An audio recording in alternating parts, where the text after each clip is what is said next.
वंदे मातरम और जनगण मन को एक बराबर सम्मान दिलवाने के लिए मैंने 2017 में पीआईएल फाइल किया था और अब केंद्र सरकार वंदे मातरम को कानूनी दर्जा देने के लिए इस नेशनल ऑनर एक्ट को बदलने जा रही है।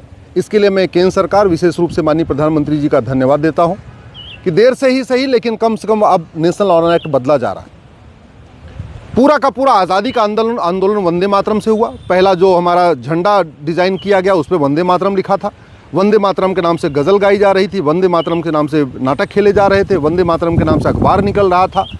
सब कुछ वंदे मातरम के नाम से हुआ था और संविधान निर्माताओं ने भी कहा था कि वंदे मातरम और जनगण मन को एक बराबर सम्मान मिलेगा। लेकिन जो 1971 में नेशनल ऑनर एक्ट बना, इसमें जनगण मन के लिए पूरा प्रोटोकॉल बन गया। जनगण मन कितने सेकंड में गाया जाएगा, जनगण मन का अपमान करेगा तो कितनी सज़ा होगी, जनगण मन की धुन क्या होगी, सब कुछ डिसाइड हो गया।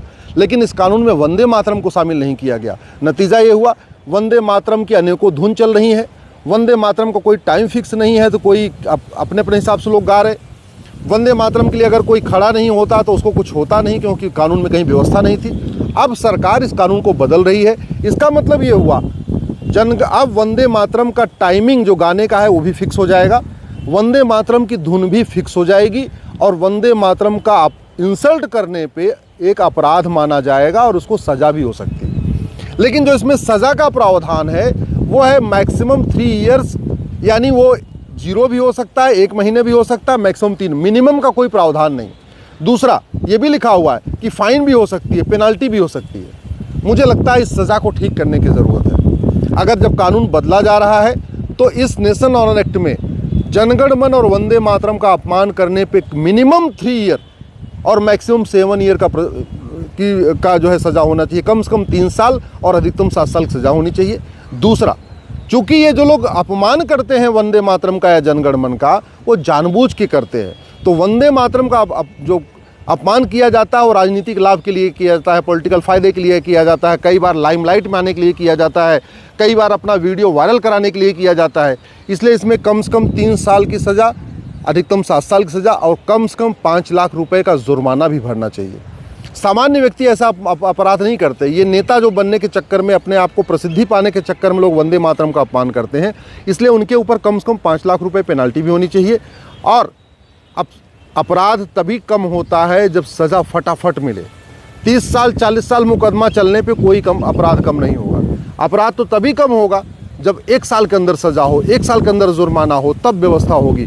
और वैसे भी ये राष्ट्रगीत और राष्ट्रगान के अपमान का मामला है और ये जानबूझ के किया जाता है, भूले भटके नहीं किया जाता।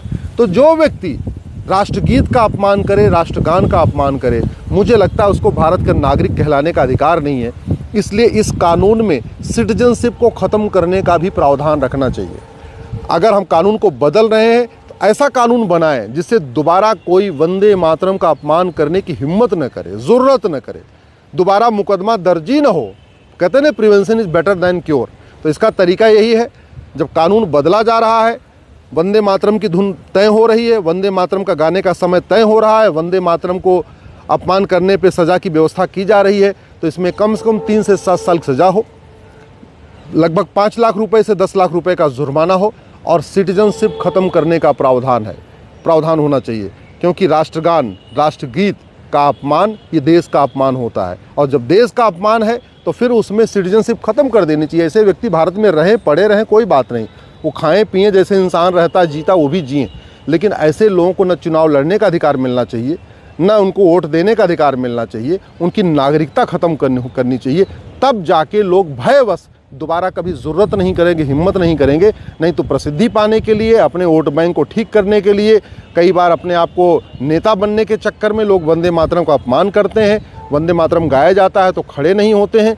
और सबसे इम्पॉर्टेंट जो मैंने अपनी पीआईएल में कहा है कि प्रत्येक स्कूल में प्रतिदिन सुबह की प्रार्थना में वंदे मातरम अनिवार्य करना चाहिए। बचपन से ही लोग वंदे मातरम गाएंगे तो मुझे लगता है उनके अंदर दोबारा कभी राष्ट्र के खिलाफ गद्दारी करने का, जासूसी करने का ऐसा भाव नहीं आएगा। बच्चे बचपन में जो सीख लेते हैं वो ज़िंदगी भर उनके स्वभाव में दिखता है।